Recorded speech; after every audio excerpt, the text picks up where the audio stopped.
Hello, this is Chef John from Foodwishes.com with an updated version of our famous prime rib method. Used to be called Method X, now it's called the Foodwish method. And it produces prime rib so perfectly pink and delicious using math. Alright, but don't be scared, it's easy math. Now for this easy math to work, our prime rib must not be cold. Must be left out at room temperature for at least 6 hours. Alright, longer is better. If you put the prime rib in cold, the math doesn't work. Also, we want to make sure we're using a bone-in prime rib. You see there? Alright, I have 2 rib bones, which by the way means this is enough for 4 people. 2 people per bone. Alright, so we have our rib, it's room temperature. Next step, we need a flavored butter, which is really simple. Soft butter, black pepper, freshly ground of course, and herb de Provence. That is a really cool Mediterranean herb mix. You can read about that on the blog. It has rosemary, thyme, usual suspects. It also has a little bit of lavender, which is very interesting. Okay, we're going to mix that up and spread it over our room temperature prime rib. And I will keep saying room temperature because it's so important. By the way, there's an old saying in the video recipe business, if you spread butter on it, they will watch. So there you go.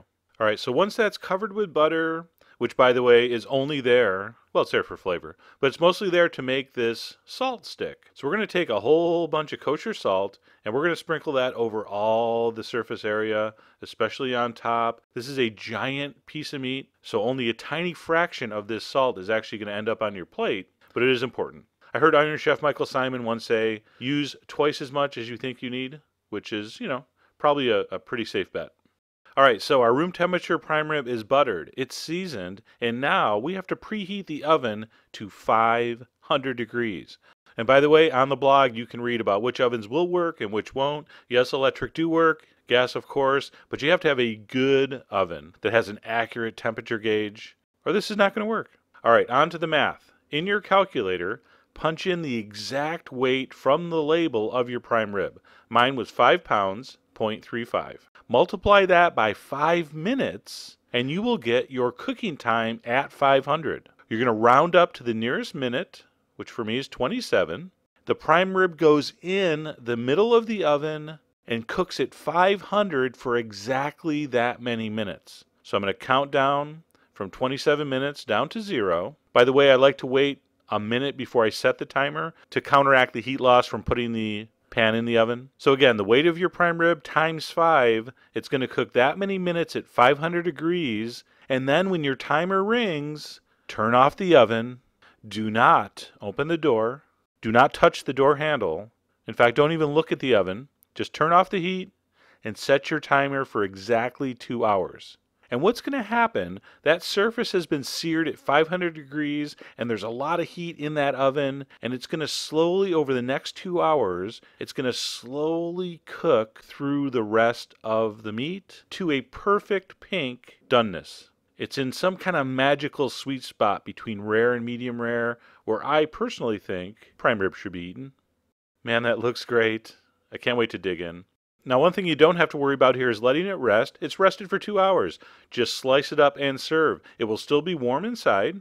Now, to make things easier, I like to cut the bones off the bottom before I slice. If you want to serve it with the bone on, go ahead. But since I'm going to try to serve 4 people out of this, I'm going to cut the bones off, which is super simple. Just take a knife and go along where the bone meets the meat, and that will come off quite easily. Just keep your knife right along the edge of the bone, and you're good.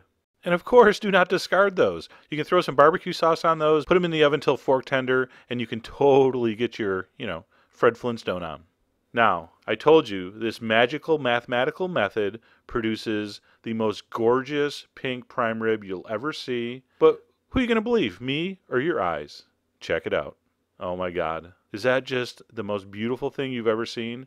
Oh, and by the way, yes, this is my piece, so it's okay that I'm, touching it so much, but I can't help myself. It feels so good.